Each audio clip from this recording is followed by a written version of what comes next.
student, Professor Dolphy Gilpin here in the lecture theatre in Decatur, Georgia. 1524 La Vista Drive. And I've just returned back from New Orleans. And I got something new from New Orleans.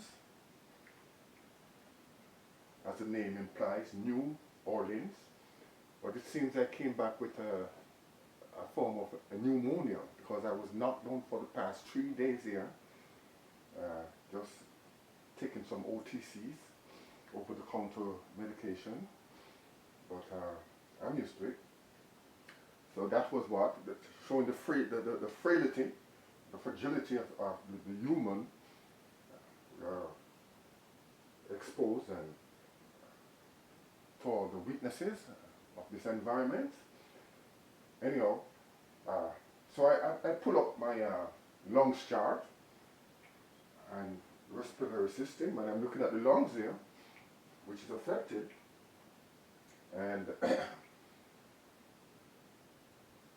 a diagram of the lung. I'm going to show you a close-up diagram of the lungs here.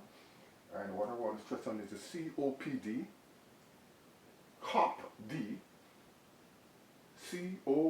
Chronic Obstructive Pulmonary Disease.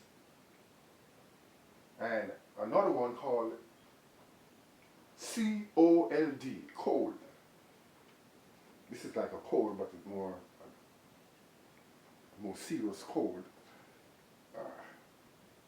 COLD, chronic, CO, obstructive, L, lungs, D, disease.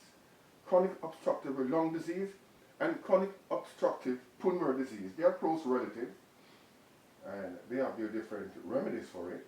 And we have pulled up the pulmonary organs here, mainly respiratory system with the lungs.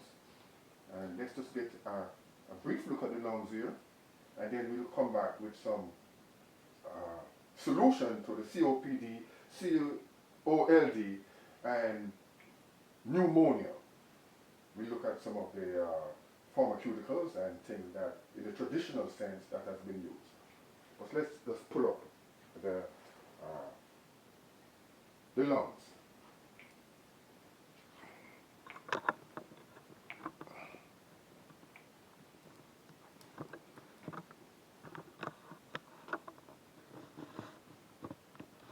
So there we have it. More magnified look at the lungs. And all these diagrams were drawn by yours truly, Professor Dolphy Gilpin.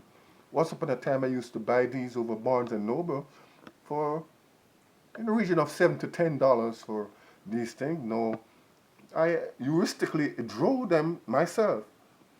And so it was like